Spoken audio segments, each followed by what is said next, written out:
Oke, minggu lalu saya sudah kasihkan kosakata. Nah, sekarang kita masuklah ke pola kalimat, yaitu partikel wo. Oke, kita menggunakan partikel wo. Ini baca wo, tapi kalau jadi partikel kita bisa pakai wo. O. Jadi ini gunanya partikel apa? Untuk penanda objek, ya, penanda objek. Nah, masuklah kita pola kita S K O P. Subjek udah, yaitu partikel wa. Keterangan udah, yaitu keterangan waktu. Sekarang kita masuk partikel objek. Inilah dia wa. Jadi polanya seperti apa? Subjek, wa, keterangan bisa kita pakai ya. Ini bisa, baru objek, baru itulah partikel wa. Setelah partikel wa kita masukkan predikat, atau versi simpelnya yaitu subjek, wa, objek, wa, predikat. Boleh menggunakan keterangan, boleh juga tidak. Oke ya. Oke, inilah dia rumusnya.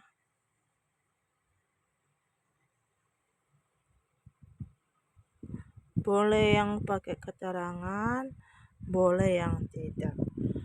Objek. Oke, kita masuk.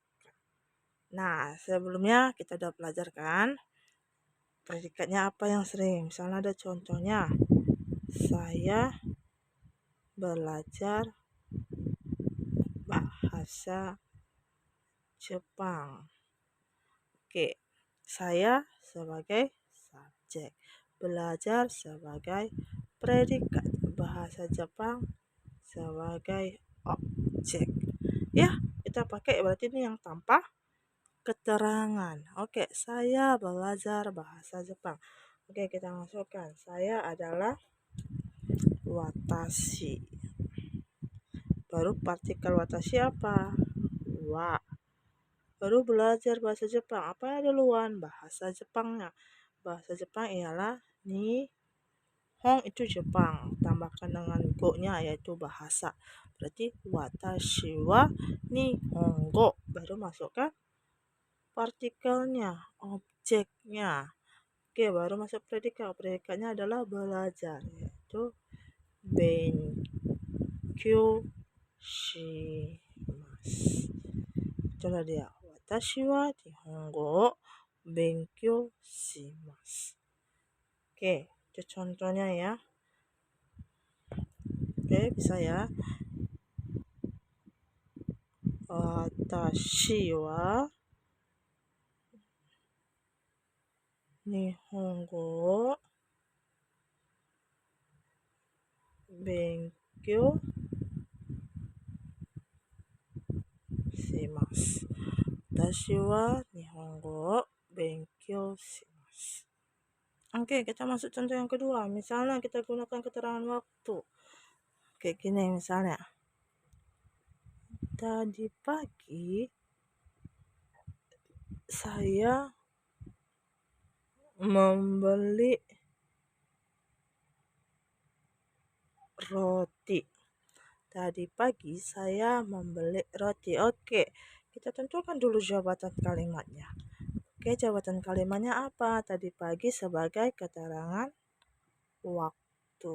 Saya sebagai subjek, membeli sebagai predikat, roti sebagai objek. Oke, kita masukkan ke dalam kalimat. Apanya duluan? Kan pola kita adalah S, K, O, P. Oke, duluan adalah subjeknya. Apa subjeknya? Saya. Saya yaitu watashi. Pakailah partikel wa. Baru setelah itu keterangan. Keterangannya apa? Tadi pagi. Tadi pagi adalah kesa. Oke. Ada perlu partikel. Nah, karena kata-kata tadi pagi tidak spesifik, ataupun kita pakai ni boleh. Kesani. Kalau kita nggak pakai pun juga boleh ya. Mau dipakai mau enggak silahkan. Baru objek. Apa objeknya? Roti. Roti itu adalah pang, partikel wo. Baru ada kata membeli. Oke, membeli itu kalimat. Tapi kita ada tahu nih, tadi pagi adalah sesuatu yang sudah terlewatkan, berarti dia sudah berbentuk lampau. Jadi kata kaimas bentuk lampaunya adalah kaimashita, ya. Jangan lupa tetap berlaku untuk waktu, dia selalu ada perubahan. Berarti watashi wa kesa pang o kaimashita. Kita nggak pakai yang kaimas karena sudah berlalu. Oke ya, kita nggak pakai ini, kita pakai yang di sini.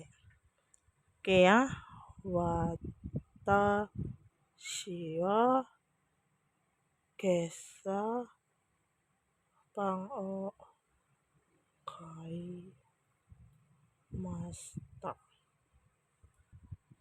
Oke, atau kita rubah ke kalimat. Tadi pagi saya tidak membeli roti. Jadi ya, bahasa Jepang itu kalau misalnya kita ada perubahan kata kerja jadi negatif atau lampau, yang kita rubah hanya apanya? Kata kerjanya, predikatnya. Jadi kalau misalnya tadi kita buat tadi pagi saya tidak membeli roti. Iya, yang kita rubah hanya ininya. Kita rubahlah dia ke dalam negatif. Kaimasta menjadi apa? Kai maseng deshita. Itu dia, menjadi kai maseng deshita. Berarti kalimatnya sama, hampir sama sebenarnya. Berarti watashi wa kesa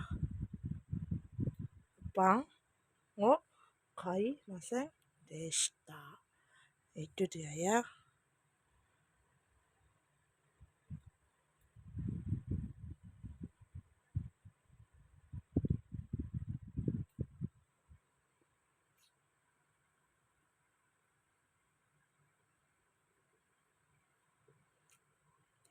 Oke, hai.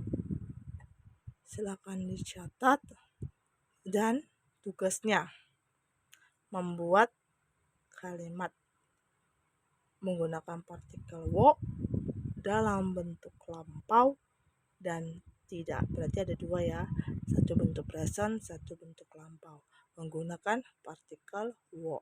Oke ya, segera kirim ke GCR. Oke.